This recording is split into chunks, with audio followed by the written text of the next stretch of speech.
ரமேஷ் சேதுராமன் நல்ல ஒரு வாய்ப்பை விட்டுட்டாங்க அண்ட் க்ளூலெஸ்ஸாக இருக்கிறாங்க பிஜேபிங்கிறது தான் இன்னைக்கு பிரதமர் மோடியில் உரையை நான் பார்க்குறேங்கிறார் திருமணி.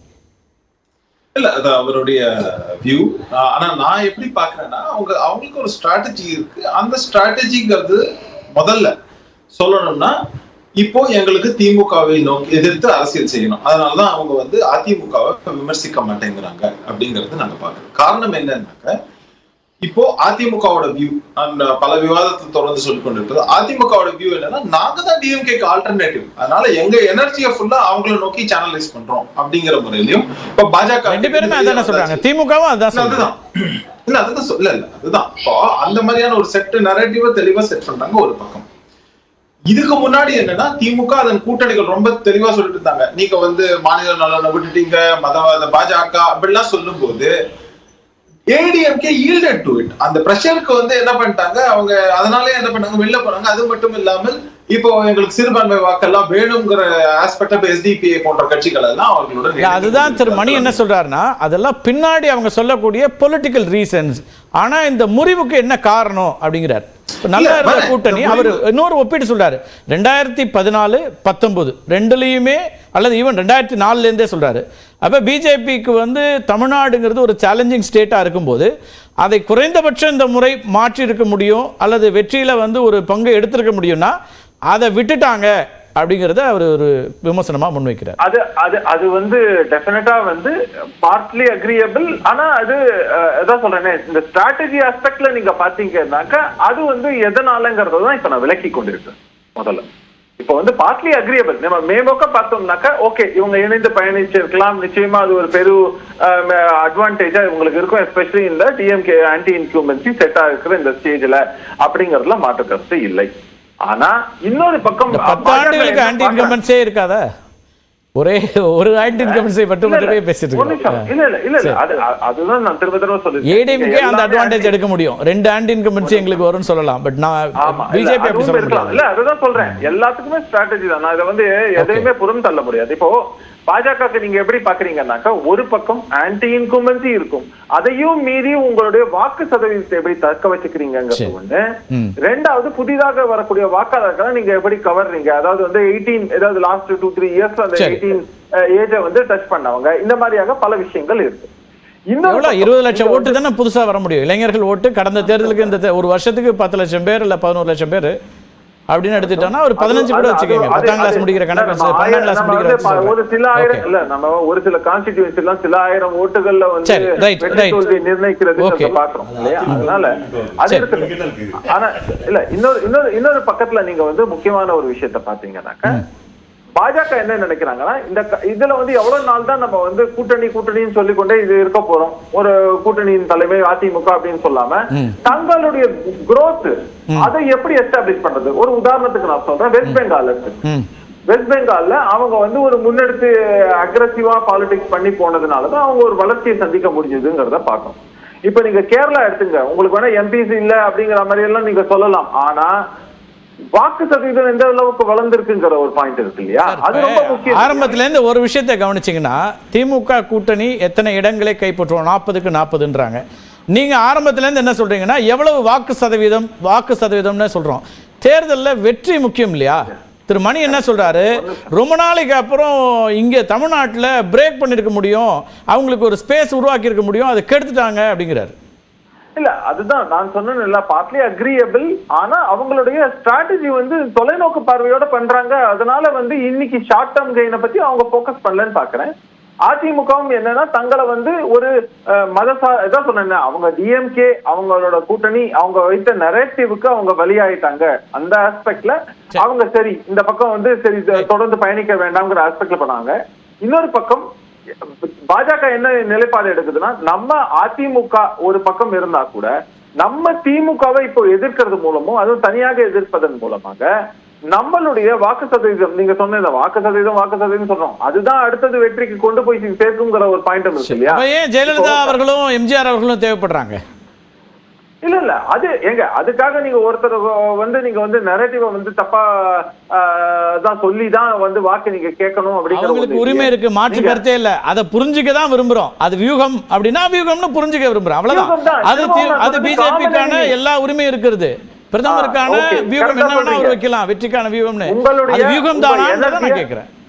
இல்ல உங்க எனர்ஜியை எங்க சேனலைஸ் பண்றீங்க அப்படிங்கிற ஸ்ட்ராட்டஜியை இப்பதான் நான் எக்ஸ்பிளைன் பண்ணேன். அதைத்தான் செய்யறாங்க. என்னுடைய எதிரியாக நான் திமுகவை கருதுகிறேன், அதன் கூட்டணியை கருதுகிறேன் அப்படின்னாக்க என் எனர்ஜி அங்கதான் போக்கஸ் பண்ணுவேன் தவிர எங்கெங்கெல்லாம் இப்போ என்னன்னாக்க எனக்கு வந்து என் கூட்டணியில இருந்து பிரிஞ்சு போன ஒரு கட்சி அவங்களை எதிர்த்து நான் சண்டை போடணுமா இல்லைனாக்க சிக்கல் இருக்கு. எஸ், நீங்க சொல்றது சரியா இருக்கு. ஆனா அது அதிமுக இருந்து குரலா இருக்கும் சொல்லணும். என்னன்னா இந்த கூட்டணி முறிந்து விட்டதுன்னு அதிமுக அறிவிச்சது, தீர்மானம் போட்டாங்க. திரு எடப்பாடி பழனிசாமி பலமுறை சொல்லிட்டாரு. அதுக்கு பிறகு இதை பற்றி கேட்கும்போது இந்த கூட்டணி முறிந்து விட்டதா அப்படின்னு கேட்கும்போது திரு அண்ணாமலை சொன்னது தேசிய தலைமை அறிவிக்கும் அப்படின்னாரு. அந்த தேசிய தலைமை இன்னைக்கு வரைக்கும் இதை அறிவிக்கல. தமிழ்நாட்டுக்கு வந்து தமிழ்நாட்டு பரப்புரையை செய்யும் போதும் இதை பற்றி பேசாத போது அப்ப நீங்க வியூகமாக அதிமுகவோடு இன்னும் நாங்க பேசிட்டு தான் இருக்கோம்னு மற்றவங்களுக்கு சிக்னல் கொடுக்குறீங்களா? ஏன்னா அதிமுக சிறுபான்மை வாக்குகள் ஒரு பக்கம் ரொம்ப அழுத்தமா சொல்லும் போது அவங்களுக்கும் நெருக்கடி அதை உண்டாக்குதா அப்படின்னு ஒண்ணு இருக்கு. இல்ல நான் சொல்லக்கூடியது இத வந்து நீங்க அதிமுக தரப்புல இருந்து சாரி பாஜக தரப்புல இருந்து அவங்க வந்து தான் சொல்லணுமே தவிர நான் ஸ்போக்ஸ் பர்சன் கிடையாது. ஆனா முக்கியமா நீங்க கவனிக்க வேண்டிய விஷயம் என்னன்னாக்க நீங்க இதெல்லாமே ஒரு சிலதுல வந்து லூசா விட்டுட்டீங்கனாலே இதெல்லாம் வந்து லெஃப்ட் டு வோட்டர்ஸ் பர்செப்ஷன் அப்படிங்கறது ஒரு சிலது இருக்கு. நீங்க வந்து அந்த சப்ஜெக்ட தொட வேண்டாம், அதை பத்தி பேச வேண்டாம், நம்ம எனர்ஜியை இங்க சேனலைஸ் பண்ணுங்க அப்படிங்கிறது தான் அவங்களோட போக்கஸ் இருக்கும். அப்படின்னா காரணம் ஒன்னே ஒண்ணுதான். நீங்க எல்லாத்தையும் சொல்லிட்டு நீங்க வந்து அதிமுக விமர்சிக்கணும், வெரி குட். அதிமுக விமர்சிக்க, அதிமுக பாஜக விமர்சிக்கணும், வெரி குட், விமர்சிக்க. நெட் அட்வான்டேஜ் யாருக்கு? நம்ம ஏற்கனவே சொல்றோம் எட்ஜ் கொஞ்சம் வந்து திமுகக்கு இருக்கு அப்படினாக்க ஸ்ட்ராட்டஜிக்கா இன்னைக்கு திமுக காங்கிரஸ் கூட்டணியை மட்டும் அட்டாக் பண்ணிருக்காரு, இந்த பக்கம் புகழ்ந்து இருக்கிறார். ரைட், வச்சுக்கிறார். திரு கனகராஜ், பிரதமருடைய உரையை எப்படி பாக்குறீங்க? 3 விஷயம் முக்கியமா பார்க்கலாம்னா, ஒன்னு கொள்கை கூட்டணி அப்படின்னு நீங்க சொல்லும்போது இது கொள்ளையடிக்கும் கூட்டணி அப்படின்னு ஒரு கடுமையான விமர்சனத்தை முன்வைக்கிறாரு. குடும்ப ஆட்சி அப்படிங்கிறாரு. 3வது ஜெயலலிதா அவர்களையும் எம்ஜிஆர் அவர்களையும் புகழ்ந்து இங்கே வந்து இப்படி ஒரு தலைமைகள் இருந்திருக்காங்க அப்படிங்கிறாரு. உங்க பார்வை என்ன திரு கனகராஜ்?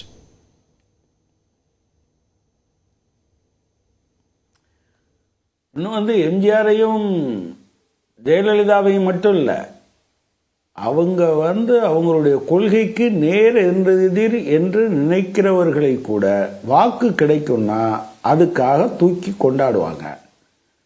பாஜக அது உருவாக்கப்பட்ட போது அது ஒரு முழக்கம் வச்சது, இன்னைக்கு பலருக்கும் மறந்து போயிருக்கும். காந்தியன் சோசலிசம்.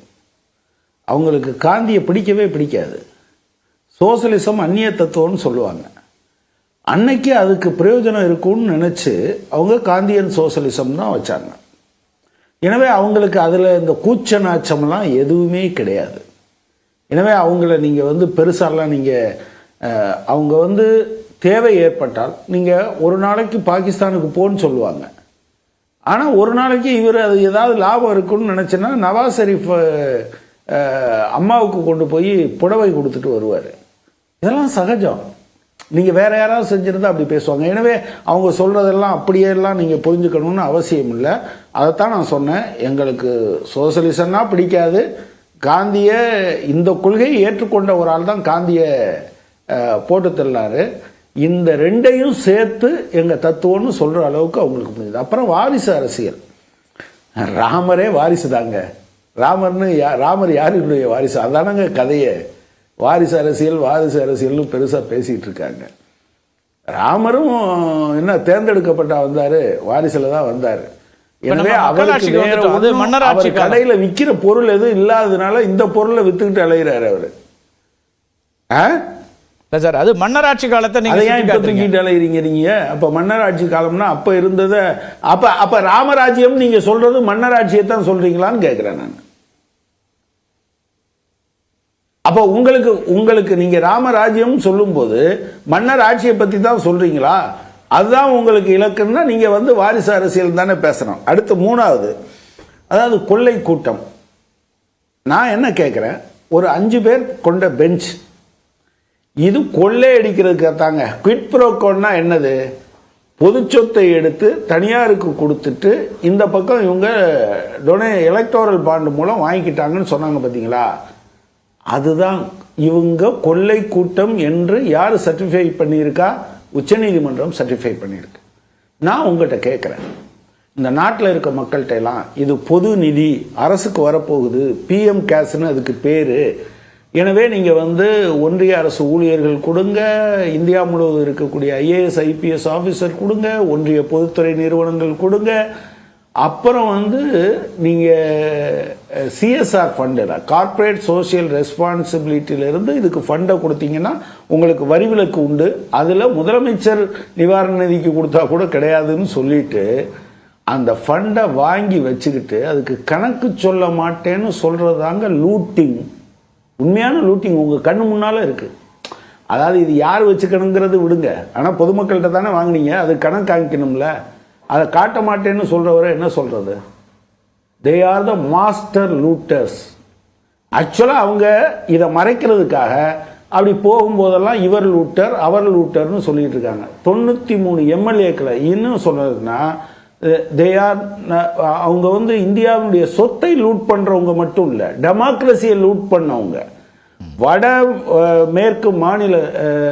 வடகிழக்கு மாநிலங்களில் 93 எம்எல்ஏக்களை அடுத்தவர்களிடமிருந்து திருடி கொண்டவர்கள். They are the லூட்டர்ஸ். டெமோக்ரஸியை லூட் பண்ணவங்க அவங்க. இவங்களை நீங்க எப்படி நீங்க அவர் சொல்றத வேற எந்த விதமாக ராமசாமி குறுக்கிடுறாரு. எனவே இப்ப கருத்தை கேட்டு கூச்ச நாச்சம் இல்லாம ஓகே உங்க கருத்து மறுப்பு சொல்ல விரும்புறேன். இல்ல அவர் வந்த பிறகு நான் பேசின பிறகு அவர் ஓகே சொல்லட்டும்.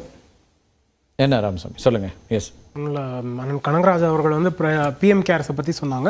அதற்கு முன்னாடி உச்சநீதிமன்றம் 5 இதை செலிப்ரேட் பண்ணாங்க. அதே உச்சநீதிமன்றம் பிஎம் கேர்ஸ் RTI பர்வியூக்குள்ள வராது அப்படின்னு சொன்னாங்க. ஸோ ஒரு இடத்துல நம்ம செலிப்ரேட் பண்ண தயாரா இருக்கும், இன்னொரு இடத்துல நம்ம செலிப்ரேட் பண்ண ரெடியா இல்லை. நமக்கு எங்க கன்வீனியன்ஸ் இருக்கோ அது ஒண்ணு. இரண்டாவது அண்ணன் மன்னிக்கணும், நான் முடிச்சிடறேன், நீங்க அப்புறம் சொல்லுங்க. அதுக்கப்புறம் ரெண்டாவது இதற்கு முன்னாடி அவர்கள் கூட்டணியில் இருக்கிற காங்கிரஸ் கட்சி பிரைம் மினிஸ்டர் நேஷனல் ரிலீஃப் ஃபண்டுன்னு ஒன்று மெயின்டைன் பண்ணாங்க. அது பிரதமர் கீழே இருக்கிறது அப்படின்னு. அதோட ட்ரஸ்டி யாரு? எந்த காலகட்டத்தில் இருந்தாலும் அதோட ட்ரஸ்டி காங்கிரஸ். ஒரு அரசியல் கட்சி ஒரு பிரதமர் நேஷனல் ரிலீஃப் ஃபண்டு பொதுத்துறையிலிருந்து எல்லாம் நீங்க யாருன்னு கேட்டா நீங்க அங்க ஏன் போறீங்க? அவங்க எல்லாம் ஊழல்ங்க. அவர்கள் கூட்டணி கட்சி செய்ததை அவர்கள் அவர்கள் அதை கேள்வி கேட்க sorry prime minister national relief ஃபண்டோட காங்கிரஸ் ஃபண்ட் நீங்க என்ன குழப்பம் வேண்டாம்.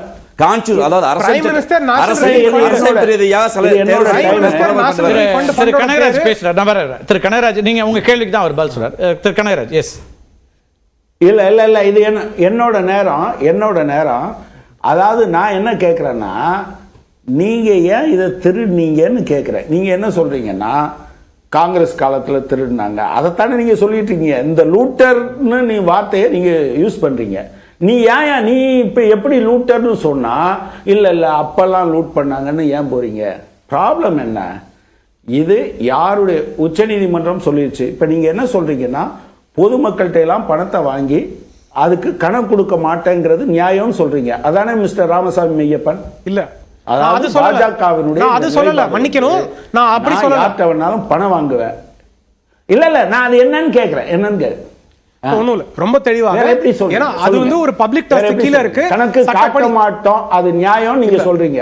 கணக்க காட்ட மாட்டோம்னு யாரும் சொல்லல. அது RTI பர்விக்குள்ள வருமானது மட்டும் தான் கேள்வியாக இருந்தது. RTI பர்விக்குள்ள நான் முடிச்சறேன். நான் எக்ஸ்பிளனேஷனே கொடுத்தறேன், அதுக்கப்புறம் நீங்க வாங்க கேள்விக்கு. நான் முடிச்சறேன்.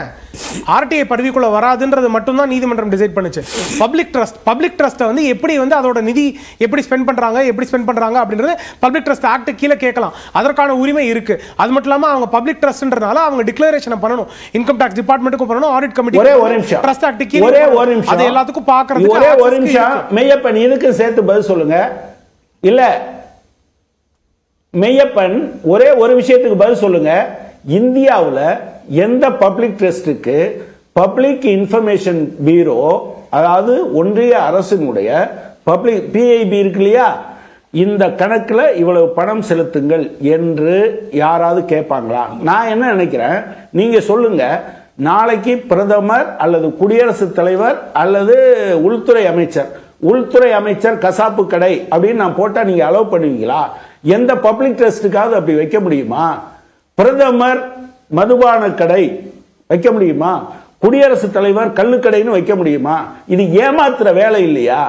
அதுக்கு அதாவது நீங்க சட்டத்தை அப்படி வச்சுப்பீங்களா, ஆனா பணம் வசூல் பண்றதுக்கு பிஐபியில் அட்வர்டைஸ் பண்ணுவீங்களா? என்ன சார் இது? நான் இன்னொன்னு கேட்கிறேன், அதாவது நம்ம நாட்டில் வந்து வெளிநாட்டில் இருந்து வெளிநாட்டு நிறுவனங்களிடமிருந்து ஃபண்டு வாங்கக்கூடாது. பாஜக வாங்குச்சா? கோர்ட்டுக்கு போனாங்களா? 1976 இருந்து வெளிநாட்டிலேருந்து ஃபண்டு வாங்கிக்கலான்னு திருத்தினீங்களா? அதாவது கொலை செய்வது குற்றம் அல்ல அப்படின்னு நாளைக்கே நீங்க திருத்திட்டீங்க, சட்டத்தை திருத்திட்டீங்கன்னா என்ன ஆயிரும்? நீங்க கொலை செஞ்சாலும் நீங்க கொலையாளி இல்லை, அப்படித்தானே? 1976 இருந்து பின்தேதியிட்டு அதை மாத்தினீங்க சார். வேற யாராவது வாங்கியிருந்தா வெளிநாட்டுக்காரரிடமிருந்து வாங்கி விட்டார்கள் என்று நீங்க சொல்லியிருப்பீங்க. இப்ப கூட நீங்க பாருங்க, திராவிடம் தான் எதிரி. இன்னைக்கும் தமிழ்நாட்டில் RN ரவி தன்னுடைய ட்விட்டர் ஹேண்டில் என்ன வச்சிருக்காருன்னா, திராவிடம் செத்த தத்துவம்னு வச்சிருக்காரு. நீங்க அதாவது பிரதமர் இவங்க 2 பேரையும், எம்ஜிஆரையும் ஜெயலலிதாவையும் திராவிட இயக்க அரசியல்வாதிகளா நினைக்கிறாங்களா, இல்ல அதுக்கு அப்பால நினைக்கிறாங்களா? திராவிட இயக்கத்தை சார்ந்தவர்கள் என்றால் அப்போ அவங்களும் நல்லது செய்ய முடியும், கெட்டது செய்ய முடியும் என்றுதானே அர்த்தம்.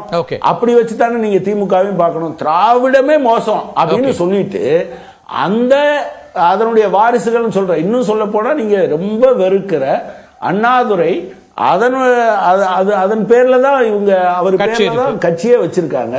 அதை எப்படி சொல்றது? இது எல்லாமே என்ன தெரியுமா? Looting the mind. நேரடியாக மக்களை கன்வின்ஸ் பண்றதுக்கு பதிலா மறைமுகமா அந்த மெஸ்மரிசம் சொல்றாங்க. அது அவங்க வியூகமாக கூட இருக்கலாம்ங்கறார் ரமேஷ் சேதுராமன். அதுக்கான உரிமை இருக்குங்கறாரு. அந்த வியூகம் இருக்குன்னா இல்ல, அது அப்படி ஒரு வியூகத்தை வைக்கிறாருன்னு வச்சுப்போம். நீங்க அது ஒரு மெஸ்மரைசிங் அவங்களுக்கான ஒரு டெக்னிக் அப்படிங்கிறீங்க. நம்ம பேசலாம் திரு கனகராஜ். அந்த டெக்னிக் இங்க எடுபடுமா இல்லையா அப்படிங்கறத பத்தியும் பேச வேண்டியிருக்கு. அதுதான் நான் திரும்ப வரேன் உங்கள்கிட்ட. இந்த ஒரு கேள்வி இருக்குல்ல, இப்ப இது வந்து technique sir, pickpocket sir, அது நீங்க வைக்கிற அரசியல் பார்வை இருக்கலாம் சார். நம்ம வந்து அது என்னவா இருக்க போகுதுங்கிறது பிரச்சனை. அது அதிமுக தான் இன்னும் நெருக்கடி. அவங்க அதை எப்படி பாக்குறாங்கன்னு நான் கேட்கிறேன்.